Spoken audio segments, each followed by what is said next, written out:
അബദ്ധം പറ്റിപ്പോയി, തെറ്റു പറ്റിപ്പോയി, കുളമാക്കി, ഇങ്ങനെയൊക്കെ പറയാൻ വേണ്ടി നമുക്ക് കുറച്ച് ഫ്രേസസ് ഇംഗ്ലീഷിലുണ്ട്.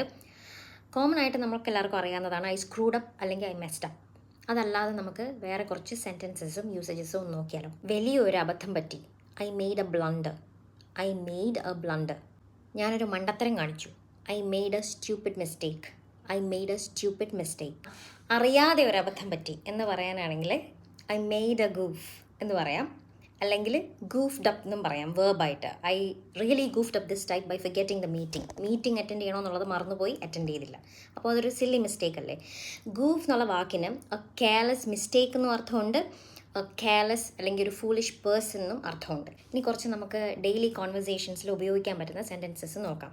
അയ്യോ അതൊരു അബദ്ധമായിരുന്നു എന്ന് പറയാനാണെങ്കിൽ it was N honest mistake എന്ന് പറയാം, അല്ലെങ്കിൽ it was A slip up, sorry. അയ്യോ അത് ശ്രദ്ധിക്കാതെ വിട്ടുപോയ ഒരു തെറ്റാകട്ടോ, ഒരു അബദ്ധമാകട്ടോ എന്ന് പറയാനാണെങ്കിൽ നമുക്ക് ഉപയോഗിക്കാൻ പറ്റുന്ന ഒരു നല്ല വാക്കാണ് ഓവർസൈറ്റ്. എങ്ങനെ പറയാം? It was an oversight. Example പറയുവാണെങ്കിൽ I forgot to attach the file in the email, it was an oversight. ഞാൻ എന്ത് ചിന്തിച്ചിരിക്കുകയായിരുന്നു, വാട്ട് വാസ് ഐ തിങ്കിങ്, ഞാൻ എന്താ ചെയ്ത് വെച്ചേക്കുന്നത്, വാട്ട് ഹാവ് ഐ ഡൺ, ഞാനത് ചെയ്തു എന്ന് എനിക്ക് എന്നെ വിശ്വസിക്കാൻ വയ്യ, I can't believe I did that, എനിക്ക് എന്നാ പറ്റിയെന്ന് എനിക്ക് എന്നെ അറിയത്തില്ല എന്ന് നമ്മൾ പറയത്തില്ലേ. I don't know what came over me അതാണ് ശരിക്കും അതിൻ്റെ ട്രാൻസ്ലേറ്റഡ് വേർഷൻ. ഈ വീഡിയോ യൂസ്ഫുൾ ആണെന്ന് തോന്നിയെങ്കിൽ ഇംഗ്ലീഷ് പഠിക്കാൻ ആഗ്രഹമുള്ളവർക്ക് ഇത് ഷെയർ ചെയ്ത് കൊടുക്കുക.